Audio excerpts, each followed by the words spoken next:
very excited to host this session on the application of behavioral science and behavioral economics to the design of digital tools. My name is Elad Meshulam, and I'm from the IMF Creative Lab. The lab is a relatively new team, about 4 years old, that was founded at the IMF to be an engine for digital innovation. We are a maker's hub that design and build new digital tools in support of the fund's mission and the fund's brand. And all of our work is based on behavioral insights and human-centered design methodologies that put a lot of focus on studying the behaviors of our constituents and our target audience in order to come up with new digital solutions that will really add value and prompt change with them. So a few housekeeping rules before we start. As you may have noticed, we did not mute everyone. We want to keep this session very interactive. So please keep your mics on mute. If you have questions, we're going to take questions as we go. So just write your questions down in the chat and we will call you to ask it during the talk. And if you use social media to share about this event and other events this week, please use the UN BSci Week hashtag. It's very important, as always. Our speaker for this session is Dr. Steve Wendel. We're very excited to have you, Steve. Steve is a behavioral social scientist who studies how digital products can help manage money more effectively. He's the head of behavioral science at Morningstar, which is a leading provider of independent investment research. Steve authored 3 books on applied behavioral science, Designing for Behavior Change, Improving Employees' Benefits, and his latest book is called Spiritual Design. He's also the founder and chair of the nonprofit Action Design Network, which helps dozens of practitioners around the world to apply behavioral research to digital products development. And to quote Steve, all the above does not matter at all if he's going to bore you today, but I can promise he won't. So without further ado, over to you, Steve. Thank you, sir. So yeah, as Elad mentioned, I'm Steve Wendel, and I spent the last about 12 years working on the application of behavioral science, specifically to digital financial services and helping people save money, etc. And I thought what I'd do today is share some of those lessons, hopefully so that you can make different mistakes than I have over the past decade or so. So, and I would remind people, please put yourself on mute, or maybe Josh, if you could go through and mute everybody just to start, that would be great. One of the things you'll notice on this agenda slide is that there is no Q&A. That is because we are not holding it at the end. We really encourage you to ask questions, share your experiences throughout. There's not a set time. We really welcome, as Elad mentioned, we welcome your comments, welcome your thoughts. So I thought I'd start things off by talking a little bit about why we need behavioral science, specifically in financial services. I think you'll find that many of the lessons, however, are common. They're common to exercise, they're common to recycling, they're common to a variety of behaviors that people want to undertake but struggle with. The bulk of it will then be looking at how we actually do this stuff, right? How we apply behavioral science in this way. First to the design of the products or the communications themselves, and then second to the often overlooked side of, well, uptake, marketing, how you bring an effective product or effective campaign out to people so that it can actually help change their lives. And then I'll talk a little bit about the nuances and the challenges that can arise because we're doing digital technology here. I hope that sounds good. If you have questions in this area, if you'd like to take it in a somewhat different direction, feel free to add questions in the chat, or just raise your hand and then we'll bring you off mute. As my children, as my wife will tell you, I can talk about this stuff for days on end without stopping. There's so much exciting stuff here. There's so much material that it's just more interesting if we have a conversation. All right, so I thought I'd start things off with a poll, which is what percent of people, what percent of adults around the world do you think save in a given year? Now, in this case, the most recent data that I have is from 2017. And so that's what this particular one is. Now, if we wouldn't mind, it sounds like somebody has a parakeet in the background. Josh, if you could go through just the list of all the people and put them on mute by default, that'd be great. Thank you. It did sound like a very cute parakeet. Okay, so let's take a poll here. What percent of people? Okay, All right, we got a 2%. Wow, we have some very pessimistic people out there. Good, we've got a 73. Nobody's taken the 89. Come on. Somebody out there. Somebody, come on. You gotta have hope for humanity. All right, well, we got 30s. We'll call it. Thank you for that, for whoever just did the 89. At least we have some spread here. So the I'll call it done at that. We got most of the people. And a good centering around 51, but a spread. And so how it actually turns out is it's about half of humanity saved something in a given year. That could be in a formal account, that could be informal, etc. And what's hidden there is even that half, the next year, are often drawing it down. And so what we see is that, for example, almost 2 billion people have no financial account, and almost half of all adults, of all people in the world, they're not actively using any type of financial account, which makes it very difficult to weather financial shocks, to have savings built up for emergencies. And we see that this is not an issue specific to the developing world. It is certainly greater, yes, but even in the developed world, even in the US, actually the numbers are worse than this in the US. Most people, the majority of people cannot, in the US, cannot pay for a moderate-sized emergency. So this is about 1/20th of annual income. So on the order of about 2 weeks of income. They don't have that available without borrowing on a credit card, borrowing from a payday lender, etc. But yet, if we take a step back and we think, is this how people want to be? What percent of people want to live paycheck to paycheck? What percent of people want to have their money only in, well, under their mattress or in jewelry or such, where it can be stolen and they earn no interest? What percent of people want to be unable to handle a medical bill or a drought or some type of shock? What percent of people want to have to pay terrible fees just to get their benefits from the government? Well, I have to admit, I don't have a research study on this, but I'm pretty sure the number is close to zero from everything we've seen. And so sometimes that challenge, that gap between what's happening and what people want, is caused by access, right? Sometimes, so I worked in South Africa for a long time doing digital divide work. Sometimes it's because people don't have the access to a bank account, access to a mobile phone, and again, a digital account, etc. But beyond that, more often, there's something else going on. And I like to use this example from James Choi, who's one of the early folks who documented this, and it's been done many, many times since then. So let's say you take a population of people, he did it at a company, and said, okay, who here believes they have enough money saved? Right? A good 2/3 of them said, no, we really don't have enough. We need to save more money. Next, he asked, okay, who is going to take action? Who here believes they can save? Who wants to save and can do it in the next, I think it was next 2 months? And he got a good 24%, about a quarter of the people. Now, I'd like, if you wouldn't mind, in your chat window, the final question is the benefit that James had in this study, James Choi at Yale, is he had administrative data. And so he knew what actually happened. So what percent of people who had the incentive, who had the desire, who had the buy-in, who had the intention, who had commitment on board, what percent actually followed through and did it? And I love to do this one as typed in rather than a poll, because we can see a much wider range of responses. So what do you think? What percent of people actually did it? You put it in the chat window.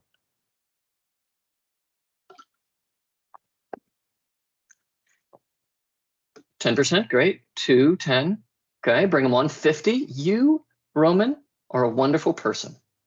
You have a faith in humanity that sadly, as a behavioral scientist, I no longer have. Okay, quite a range, lots of 5%. Awesome. So Katerina, Sam, 5%, all of those, great. So good answers. To be a behavioral scientist, sadly, it is a slightly darker view of humanity. 3%. 3% of people who said, absolutely, I'm going to do this, actually followed through and did it. And so to solve this problem, we need more than access. We need more than incentives. People wanted to do it. This is in the US context. People have all the ability in the world. They had the plan was right there. They were bought in, right? It wasn't a matter of stakeholder engagement, of getting them on board and them wanting and participating in the process. No, they were on it. They wanted to do it. This is the intention-action gap. This is where I spend my professional life. And this is where behavioral science can do so much good to address those problems we talked about before. Insecure money that can be stolen, high exorbitant fees that they have to pay to a money lender or to the cash checks, or just simple no savings. These are the big problems that we look at in the field. And so I want to walk you through next how we actually do this, how we actually design these products. And so there are two main strategies. The first one is straightforward. It's not sexy, but it is the most important, which is you do it for them, right? If it's difficult to set up a bank account, don't argue, and it's important and people actually want the account, right? Don't have them go through a set of forms, just automatically generate an account for them. If you're trying to help people save and they say, yes, I want to save, but they don't follow through, right? Do as much as you can for them. There's a great study. This was one done in Afghanistan by Josh Blumenstock and others, where simply taking people at their word. Yeah, they wanted to save, and so they set up an automatic deposit for them into their savings account. Increased savings by 40 percentage points. Huge effect. And for the economists in the group, that's the effect of offering people free money, like a 50% 50% of what they saved, giving them that extra. So it is a huge return, 50% return on that money. That's the equivalent. That's behavioral science. It can it can match a 50% return in incentives. So a huge effect. We see this has been studied in lots of different contexts. So we see the power of defaulting people into savings and then automating the process of helping them save in the US and a variety of other countries now. Similar thing we see about the order of about a 40% increase. And just to be clear, people have the full power to say no, to say that they don't want to remove themselves from the process, but most of them don't, right? This retains freedom of choice. It retains power to the individual. It just takes them at their word and says, yeah, this stuff's hard. Let's see if we can do it for them. Okay, so whenever possible, it's not sexy, it's not exciting, but the best way is to take the burden of work on yourself, help people do it. Sadly, that's not always possible. So the second strategy is basically everything else. Okay, I have a framework that I use called Decide that goes through how we do this as behavioral scientists, how we identify the problem, understand the context of individuals. I like it. It's a good framework. It's not the only one. You may have seen Megan speaking yesterday about Ideas 42, which is a great organization, sharing hers. It's very similar. I actually did a survey of the behavioral teams around the world and compiled the different methods that people use. For this presentation, we're going to keep it real simple. There are three things that basically all of us do in the field. We try to understand the people we're trying to serve and their obstacle. We pick one of our tools from our bag of tricks, as it were, that's matched to that specific obstacle. And then we measure, did it actually work? And so I'm going to walk you through how that actually happens here. So, all right, how do we understand someone's obstacle, right? We're trying to help somebody save. We're trying to help somebody pay their taxes, right, on time. We're trying to help somebody, or for that matter, a non-financial behavior, exercise, go to the well to get clean water instead of taking it from the river, whatever it might be, right? So how do we do this? That's one of the reasons I'm so happy to be working to be doing this with Elad and the IMF team. It comes down to good design, right? It comes down to you have to do standard design practice of getting to know your customers, getting to know your users, in particular user research. And so I think of it as what I call a behavioral plan. It's basically, for those of you who are designers, it's a souped up journey map where you're just walking through what are all the different things that somebody would have to do, say to open up a savings account and start saving, or to switch from using the river water to the clean well that's drawing from the aquifer, whatever it might be, right? And we just write all of those out. We do that by direct observation, by talking to people, getting in the field. This isn't something you can do in a conference room. You can come up with ideas, but it has to be validated with real people's lives. You have to do your user research. When you have that, then at each of those steps, we look for the obstacles to action. Now, across the behavioral science literature, you can kind of summarize the different major obstacles that we've discovered and that we've worked with in 6 main buckets. Apologies to the researchers out there. I created a cute mnemonic to try and remember that, which is CREATE. Cue, reaction, evaluation, ability, timing, and experience. Something has to cue people to think about it. Once they do, they have an emotional reaction. It's called a system 1 response. Then if you get past that, they may evaluate the costs and benefits, but they do that in a particular warped way. That's the evaluation. Then it's simultaneously in the mind, actually. It's then an issue of the ability. Can they do it? Do they have the self-efficacy? The timing, do they procrastinate or is urgent now? And then the overwhelming power of the past experience. It's kind of abstract. It's got a nice acronym, but it's kind of abstract. So let's actually go through what that looks like and the tools that we can use for each of these. So we'll start with a cue. So you want to help somebody to take a particular medication, right? You want to help somebody open a bank account. The first, often the biggest problem, is they're not thinking about it. They have kids, they have a job, they have friends, they have other things to do in their lives. And so why would your wonderful action that will benefit them, etc., why would they even think about it? That's often what we falter on. We assume that because what we're doing is so great and it's so central to our lives and our work that other people are thinking about it too. And that's usually just not the case. And so what do? Well, sometimes, again, if this is a good action, you're trying to help somebody do something that they would otherwise want to do, save, take medicine, etc. There's a reason they're not thinking about it, right? They're just really busy at other times. And so we look for moments of opportunity. We look for times when their lives are either changing or they have a time of reflection or they have just more mental bandwidth, right? So Katie Milkman, Hog Chen Dai, and others did this nice study on fresh starts, these moments of reflection and openness in one's life. Birthdays in the US, New Year's, because people make New Year's resolution, exactly. So does the New Year effect actually exist? Yes. Does it mean that people are effective at changing their behavior in the long term? No, because they don't use the other strategies, but they start to, and that's your opportunity. Thank you, Johanna, for being the first question. I greatly appreciate it.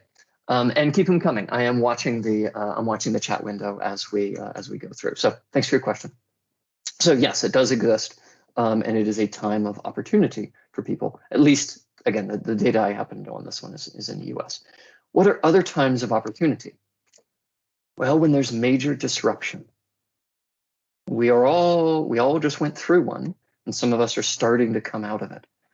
And so much of our financial behavior, much of our behavior overall is habitual. Right? It is a habit. It's something that is triggered automatically without us thinking about it. COVID, the pandemic, changing jobs, moving to a new city. These things disrupt our habits. We no longer have the same commute. We no longer have the same sequence of shops we see, right? And that changes what we buy. That changes how we talk. It changes what we do in our daily lives. Those are moments of opportunity to help somebody do something different, to improve their lives. So tremendously powerful. These are the things we look for. I mentioned job change, et cetera. Those are other times. We're not going to wish a new pandemic on anybody. But there are lots of other techniques that we can also use to help with this cue, these moments of to get people to pay attention to it. Sometimes a dirt simple reminder has a great effect. So this is one. There have been lots of studies. This is one done by the Financial Conduct Authority, government agency in the UK, where they saw people had savings accounts that just weren't returning much, right? And so they just sent them little reminders and said, hey, you can switch accounts to something higher saving with a higher interest. Massive effect from a 50 percentage point base. A 5 to 8% increase, or about a 10% increase overall. Nice big effect from just a tiny little reminder. We see the same thing. There's been Dean Carlin and others did some nice studies in Peru, Philippines, etc. Similar context, just SMS reminders reminding people to save, for example. Let's talk a bit about the reaction side. So once you get somebody's attention, it may be the most wonderful thing in the world that you're offering to them. But if the immediate emotional response is, oh, that seems like work, or that's not me, that's not what people like me do, then you've lost them. Doesn't matter the cost and benefits. The reaction, the system one response, is faster in the mind than the evaluation of costs and benefits. And you have to make sure that you're thinking through what is that emotional response in the moment. And so here's a nice study done by Busara. It's an international organization based in Kenya. They did a study with the Nigerian government where Nigeria had this was a small business loan program, as I remember. And they just sent people these notes saying, hey, it looks like you haven't paid it back. And they just gave it a color coding. They found that color coding of yellow's okay, orange is, you're on the verge, red, you're in trouble, black, you're in a lot of, you're in serious trouble.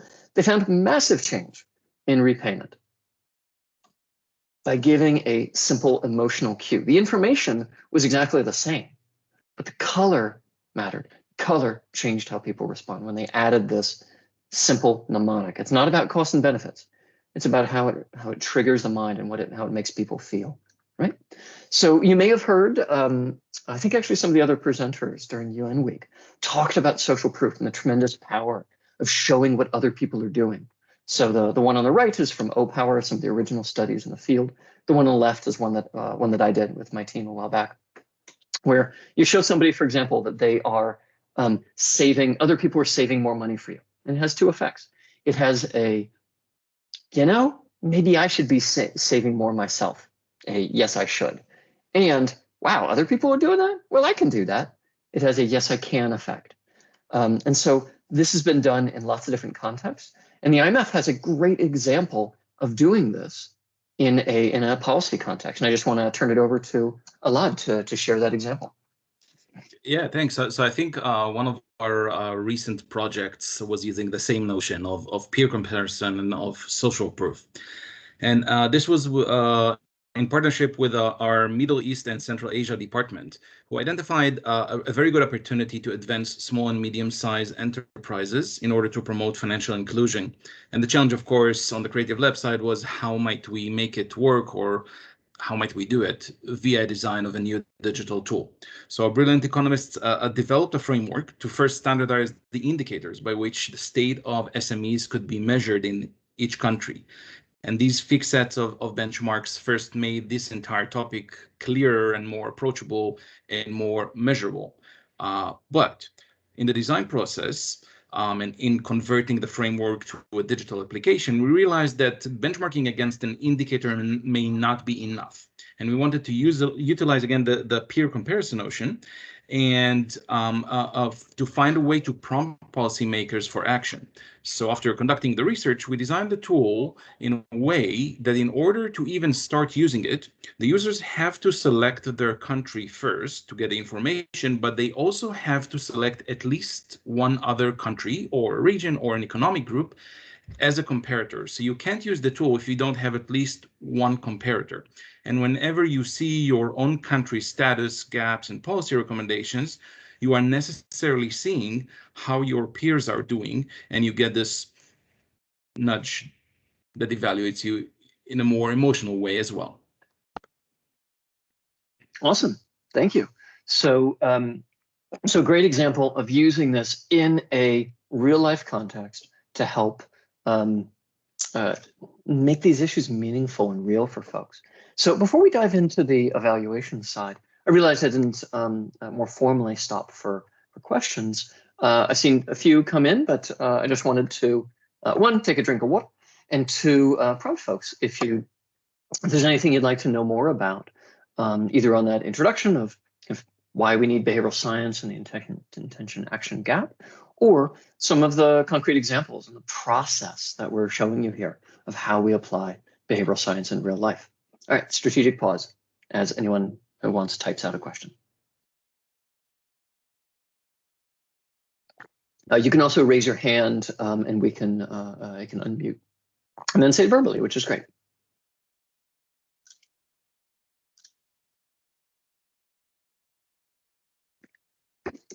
All right, well, I finished my drink. I don't see another question just yet, or was that? All right. Oh, there we go. Great, thank you. It just took a little, oh, now we get lots of them. It just took a little while for them to come through. I think it must be delayed here. Okay, so do you know how these, this is from Robin, thanks Robin. These behavioral factors on saving, et cetera, vary by setting and culture. For example, would you think that the effect in Nigeria would also be found in Japan or Denmark? That is a great question, Robin. So one of the reasons that we're showing the process, right? You identify, you do your user research, you understand the circumstance and the life, what's going on in your target's life. And then you look for the specific behavioral obstacle, and then you find a tool related to that obstacle, is because of your question. That, yeah, context matters immensely. And so as behavioral scientists, we think of it as the mind is wired remarkably the same all around the world. We're all human beings. We all falter, right? We all have things that we want to do, but yet we don't do. However, what gets triggered in a particular environment depends on our experience. So how powerful a particular design is depends on our experience, okay? Now, doing it for somebody is always powerful. But when we get to the more nuance, when we're looking at a particular intervention, yeah, I would not expect that particular coloring to work in the US, for example. Orange just doesn't have that meaning, right? We have red, yellow, green, right? And so, yeah, we always look to test in the local environment. Now we do have studies. So ITA has done a great range of studies across the world, kind of for example, finding the effect of reminders, and they found it to be quite robust. Not a great big effect, but robust across the world. Yeah, you always want to test. And in my work, right? So I work primarily in the U.S. We test even with the different population within the U.S. Minimum wage workers are just in a very different place than white collar workers, than factory workers, et cetera. Right. So great questions. Do demographic factors, so this is another question, thank you, by Yen Nun. Do demographic factors matter in the savings culture, et cetera? And I would ask again, if you wouldn't mind muting, or Josh, if you couldn't just look through and make sure that folks are muted automatically, that'd be great. Thanks. You bet, Robin, happy to answer. So yeah, so the question on demographic factors, and do they matter in the savings culture? Oh, it's messy. Let me just say that one. There's a lot of sensitivity around this. So there are massive differences in income, for example, in the US and in many other countries, Canada and Europe, by gender of the head of household, by race of the head of household, et cetera. And we see similarly major effects on savings. Now, from our research, and actually I have a paper coming out about this in about a month, it looks like the primary effect is not cultural, it is rather situational. So you take, for example, African-American savings rates are very low in the US compared to European-American savings rates. However, once you control for income, effectively, once you control for income discrimination in the US, then that savings rate difference goes away entirely. So there are, in aggregate, are there differences by group? Absolutely. But we should be very, very careful in how we label those. At least the research I've seen has shown that it's primarily situational rather than cultural, et cetera. Okay, let me just take one more question from Michael, and then please keep them coming, and we'll get to them in the next breaks. Yeah, of course, happy to answer a question. I'm gonna take the next question by Michael, and then we'll proceed and see what that spurs as well, right? And then hopefully have some time for some more open conversation as well. So Michael asked, what does it take to turn behaviors into habits? Excellent. So actually give entire talks just on that topic. Let me give you just a quick version here, which is same behavior, stable context, repeated. Okay, so as Wendy Wood, who's the real expert in the field on habits, I'm not, but Wendy Wood is simply astounding. The way she puts it is habits are the ways that our mind outsources control of our behavior to the environment. Let me just unpack that a bit.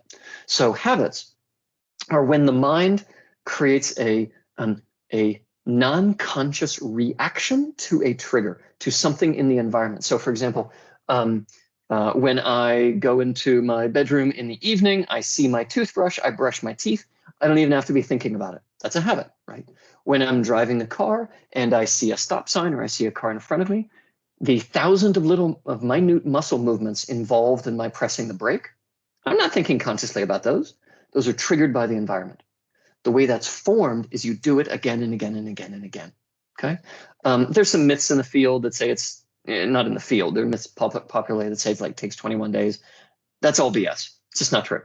What matters is the stability so that the mind can pick up that trigger, that thing that says do this action, the stop sign, etc., and just repetition. Having a reward involved can help you want to do it again, can want you to repeat it, but technically it is not required at all for a habit to form. Anyway, that I hope is useful. You can also just send me an email. I'll give my email address. You could do steve.wendel@morningstar.com. Happy to provide more resources. There's lots more information about all of these. Okay, great. So wonderful. Thank you all for engaging and writing questions. Again, keep them coming. Let's for other folks who let's proceed with what we have. Okay. So all right, the evaluation side. You've gotten past their attention, right? You've gotten their attention, right? Their emotional reaction was either neutral to positive. In other words, they didn't just cut you out immediately. Now the mind starts to do a cost-benefit analysis, but it's not a spreadsheet. That's not how the mind works. So instead, certain things warp how we evaluate costs and benefits. And one that you've probably heard of is called loss aversion, which is in the famous words of Nobel laureate Danny Kahneman and Amos Tversky, losses loom larger than gains. We have a stronger emotional feeling, power to losing something we have than to gaining the equivalent thing. So for example, and it's kind of fuzzy, but the estimates are it's about twice as powerful, that feeling of loss, as the feeling of gain. So for example, I ran a study a while back where we were helping people avoid fees, right? So they didn't have to pay, in this case, ATM fees. We actually had some fun in the company and did like crowdsourced lots of different ideas. And we tried so many different techniques out there, right? We told them how much they were losing. We told them how much their friends were losing, right? How much normal people lose. So we did a peer comparison, etc. We tried lots of different things. We tried a beautiful design. We tried plain text. We tried different people conveying the message, like an expert statement, etc. What really worked, and this was not one that I came up with. This was actually somebody who worked in customer support because they knew the people, right? They did their field research, is a very graphic description of the graphic display of the ATM eating your money. As you can see, it has teeth here.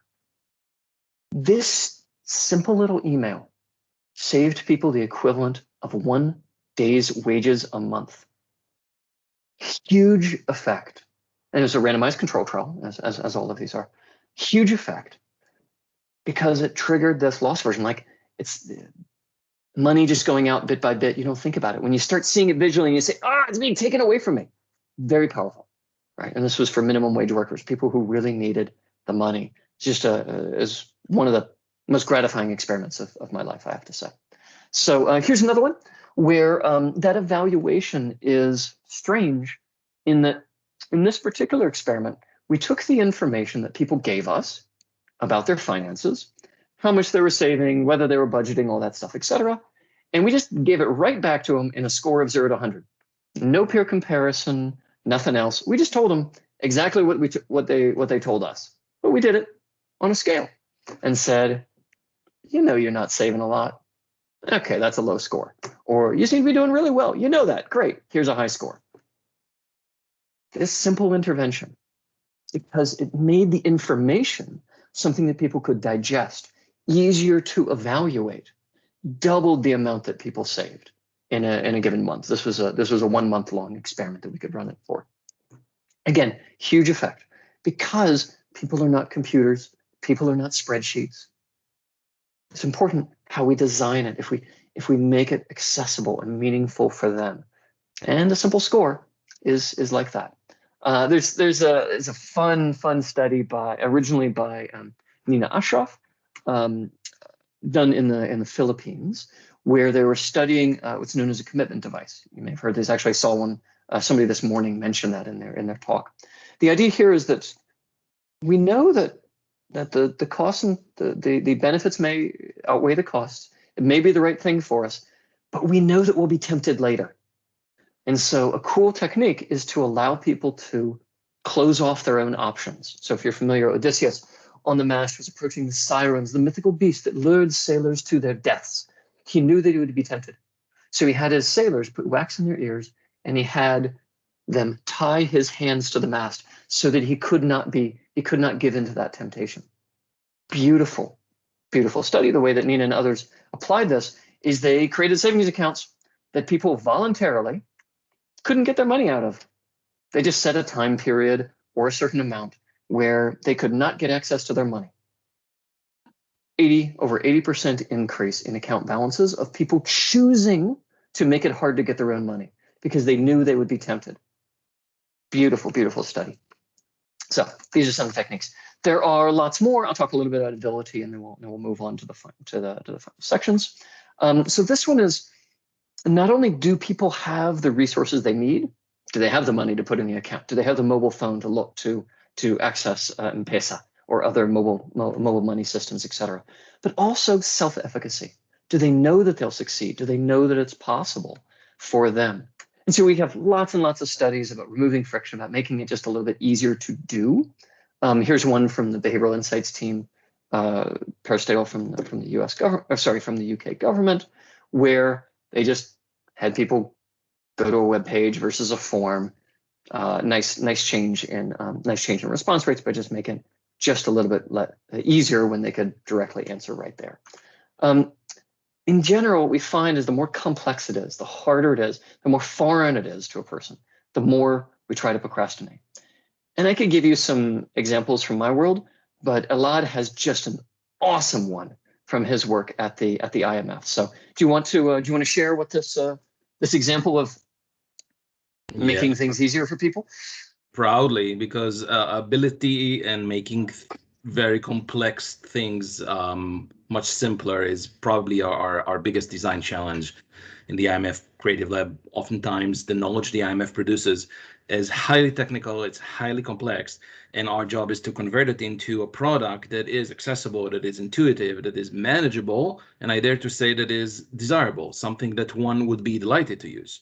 And one of the biggest examples that we had in the last couple of years was the low-income countries debt sustainability framework, which is a hugely important policy updated by the Fund and the World Bank that needed to be implemented in tens of countries at once. And what you see on your screen, or what you just saw on the previous screen, was how the framework looked like from a visual perspective. So we're talking about 100 tabs of Excel that you can see examples for, very technical, very complex. And to explain them, there were about 200 pages of text, again, technical and complex, that one needed to cross and needs a lot of attention to cross. So in a year-long process, we worked in interdisciplinary teams to deconstruct this framework and to study the user base and their behaviors, both from the user experience standpoint, but also from their work habits. And we were able to simplify this economic framework into an interactive guide that cleans a lot of the sludge and easing up the access to the policy. And we turned the hefty tabs and text into a 10 steps journey that basically drives an orientation-based experience with a lot of the journey narrative that was also expressed in the visual design that is so important, and with the visual storytelling. And we have a lot of interactive explanations and certainty generators so that people are clear that they're getting what they think they're getting. We enrich it with multimedia such as audio explanations, since we discovered that there is a need where people are staring at the screen and just like jumping at their head back and forth between Excel sheets, and we wanted to create a holistic experience for them where they could just enjoy the comfort of staring at one Excel sheet and listening to the explanations as they go. And of course, with a lot of repeated color-coded feedback and messages to reinforce the learned abilities and to create these visual cues. Back to you, Steve. Awesome. That is a great example. Thank you. I can't say how many times I've been called in either working with my company or working with others who ask for help, where what you just really need to do is make it easier for people and make it clear that it will be easy. That's key. It's not just, hey, we have this wonderful product, go use it. It's rather the design that Lad showed is inviting. It brings you in. It shows you this process won't be a horrible set of spreadsheets. And that matters. It has nothing to do with the costs and benefits, right? It's still the same amount of data, still the same amount of work. The benefits to the country, the benefits to the policymaker, et cetera, is still there. But people can feel a little bit more confident when they start it that they'll be able to finish. And so they don't procrastinate, they don't put it off. They're like, yeah, okay, yeah, this doesn't look horrible. That stuff matters. Now, I mentioned earlier on that there are other steps, right? We look at procrastination, of which ability is linked, as we just saw. But there are lots of other factors on what makes something urgent, et cetera. We looked at the path. I mentioned the power of past experience and whether somebody's been burned in the past and their negative experience. I'm not going to go through additional examples there. I do have a free workbook, a guide that goes through all of this with lots more detail. I'll mention it at the end, but I'll save you from the additional case studies. Instead, in addition to that workbook, I wanted to point you to some of the great work that's been done and where you can read some of these yourself. So in addition to, of course, the IMF's work, the UN has just came out with their new behavioral science report, which is excellent. I read through it myself. You can see the group if you're not already part of it through the Innovation Network, the first link. And this will all be available to you. So don't worry, you can get it from the slide afterwards. The World Bank's Embed unit has been doing wonderful work for quite a long time, and they've got lots of case studies, and they do reports of how it's being applied by different governments around the world. One nice place that some of the nonprofits especially are gathering their evidence and case studies is the Behavioral Evidence Hub. Ideas 42 and JPAL use that a lot. And then the Busara Center, which is really one of my favorite organizations, based in, as I mentioned, based in Kenya. They've got a great set of examples up on their site as well. And all of these you can group by financial, health behaviors, policymaking, et cetera. Lots of different places you can learn from these. Okay, so that's behavioral science, applied behavioral science in a nutshell, at least the first part. We'll go on a bit more. One of the challenges that we often miss. Thank you, Jonah, for adding the link to the report. Thank you. One of the challenges that we all miss is this problem of free will, right? That if you're a policymaker and you can make a mandate and you can just tell everybody has to do this or else they go to jail, that's one thing. But for most of us, we don't have that type of leverage. Instead, we have to create something that's desirable. We have to create something that fits in someone's life and is something they want to use. And that is effectively the same behavioral process applied to that initial uptake. And so let me give you a few examples of what that looks like. So we'll do a poll. How about that? So I'm guessing that everybody here has sent an email before. And I'm guessing that all of you have sent an email that's important before. So I'd like you to do a little quick poll, which is, when should you send an email to maximize click rates? Okay, and we got 4 options for you. And this is a real randomized control trial that we ran. And we actually did like a dozen different arms. So I'm not going to, I'm just giving you 3 and one to skip out of it if you like. Okay, so let's see how the votes are going. We are pretty neck and neck with Monday and Tuesday morning. We got a few people who, I must say, quite rightfully think that I might be tricking you. And we've got some Tuesday evenings. Great, keep them coming. All right, so we've got some good responses. I can keep them coming. What I'd like you all to note is not which answer happens to be most popular, but rather that there is disagreement. And so we can close the poll. We all send emails. We all send important emails. We all send emails that we actually want people to open and read and do something from, but yet we disagree. How can that be? I didn't see anybody ask in the chat. Usually somebody asks which population. Good question. This particular population was manufacturing workers, one of the largest manufacturing companies in the US. But the reason that we don't know is we don't measure. We don't have counterfactuals. We don't scientifically study whether what works and what doesn't. And well, that's why we need to measure impact. That's the third part of behavioral science. In this particular case, it was 1030, right, for this particular population. And the effect was massive, right? 2 to 3x change in people actually responding and taking action on the email. If you could look across your policies, if you could look across the programs you're developing, and you could increase uptake and usage by 3 times just by changing when you contacted people, well, I would take this seriously. We see these types of effects regularly. Massive swings based on time. Johanna sent a note, said, MailChimp has an option that calculates optimal time. Yes, but. So the challenge is that it has to be specific to your population. So you want to be careful that it is based on your own email history and the optimal time rather than their general statistics. So it'd be interesting to know why people made their choices. Yes, I've actually gone through that. There are lots of different reasons. I'm going to come back to this one, Julia, in a second as well. So here are a few other examples of the dirty, terrible, but still tremendously important art of marketing. Because I don't care how good your product is.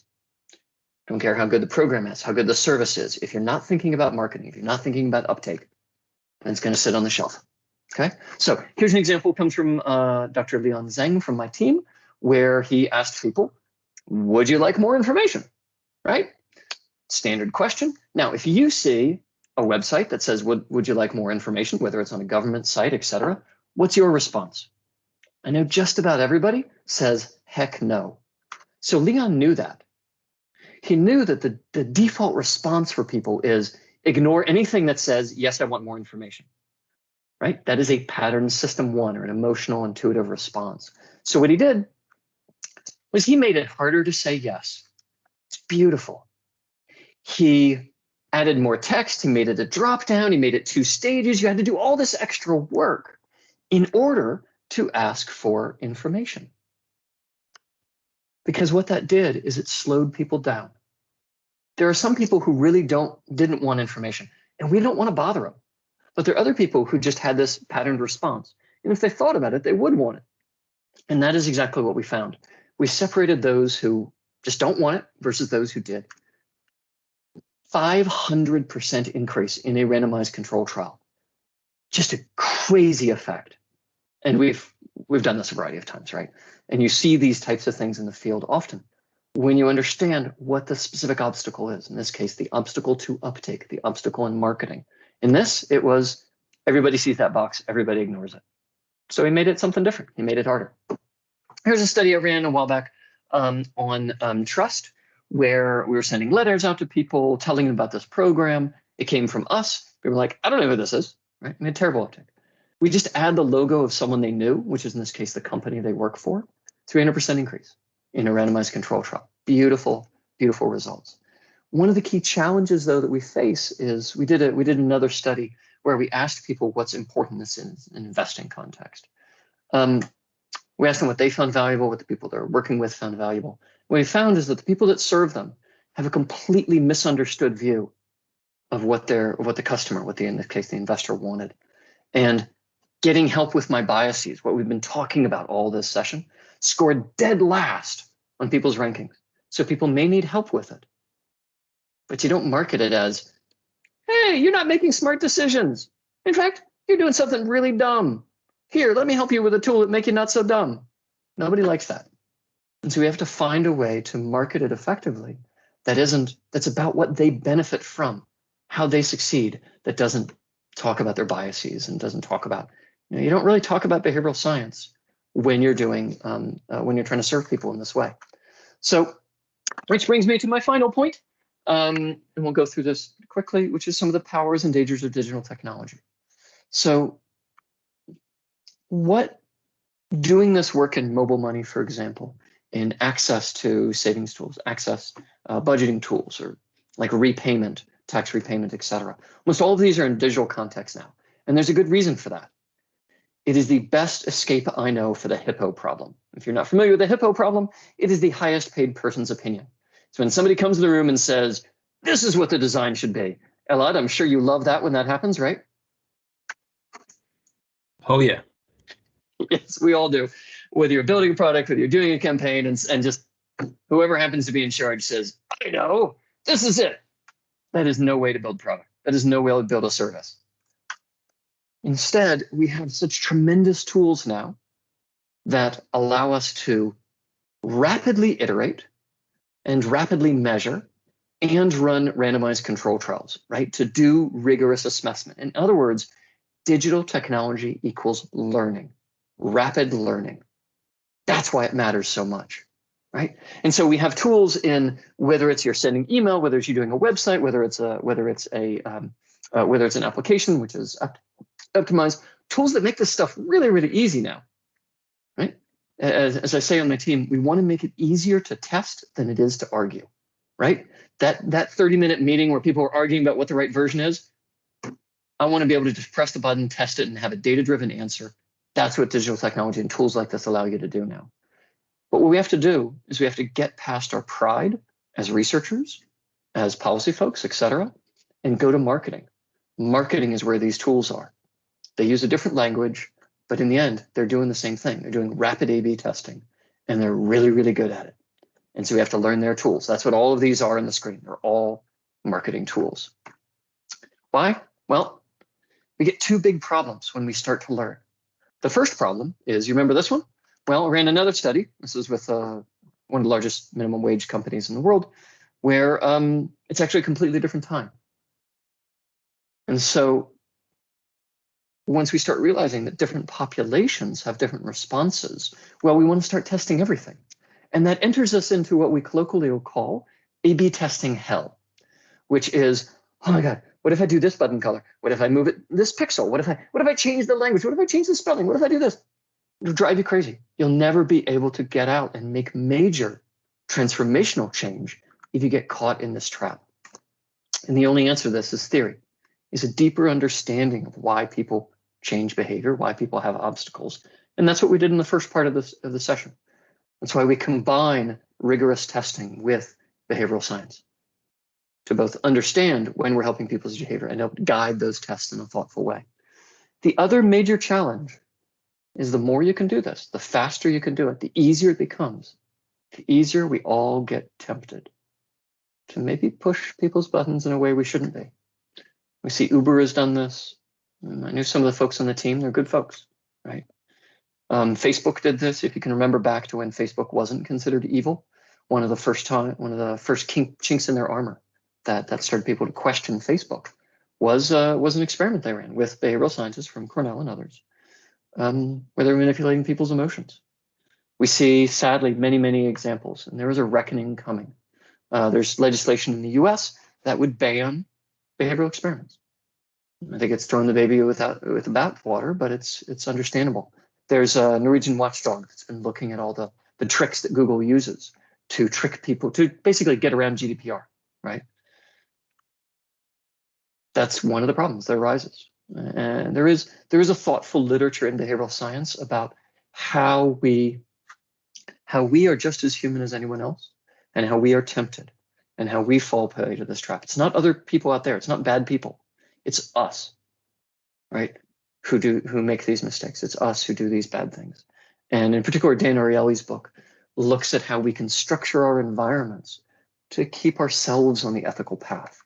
So I try never to give a talk without mentioning the ethics of behavioral science and how it's not about them. It's about us. And it's about us staying on the ethical path. But that is it. So if I can just quickly summarize some of the key lessons. We're all human. Our clients are human. The people we're trying to serve are human. We have a gap between intentions and actions. It's not about necessarily access or incentives, et cetera. And to fix this, we look for a specific problem. There's no general answer in behavioral science. We have to do our research. We have to go talk to people. We have to see what they're facing. I find that the CREATE model can help, but there are some other great tools out there. And then finally, digital technology changes the game. It helps us learn faster. But in so doing, it can lead us to pointless iteration, and it can lead us to optimize to trick people to our benefit rather than others. And so I've got a free guide that walks through this in much more detail, behavioraltechnology.co, both UK and British spelling of it. And it's free to download it. Or you can always just contact me. happy to answer any other questions you might have. I am all ears. Thank you all. And we've got a few questions already came through. Thank you. And we've had some discussion, but I know we have just a few minutes left. If you have additional questions, happy to answer. Thank you, Maha, for that reaction. That was very kind. I think there's one last question from Johanna. Oh, yeah. Have you come across a problem where you wanted to improve using BSci and you did not find a way to address it? Yeah, I mean, often it's a hammer and things look like nails, just like anything else, right? So often the core problem is just one of incentives. So, okay, let me give you a negative example. I get a fair number of people who ask me, okay, how can I get more people to buy my product? And I say, is your product good? They're like, behavioral science can't help you. You got to actually have a good product.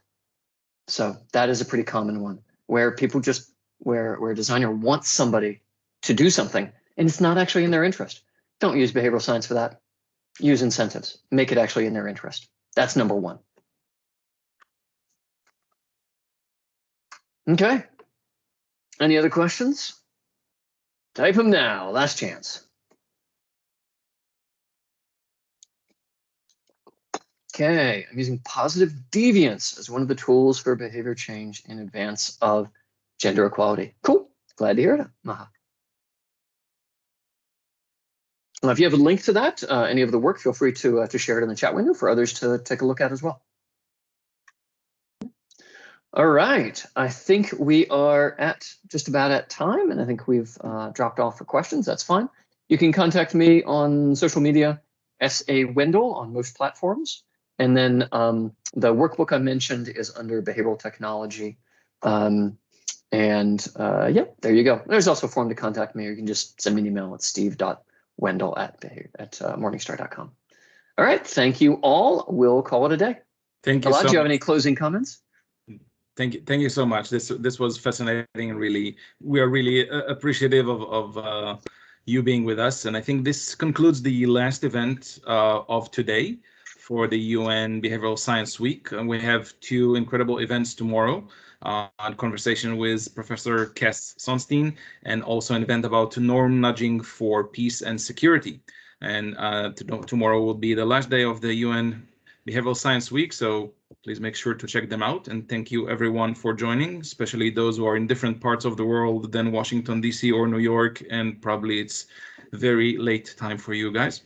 Have a great night and evening and afternoon. And thank you. Bye. Thanks all.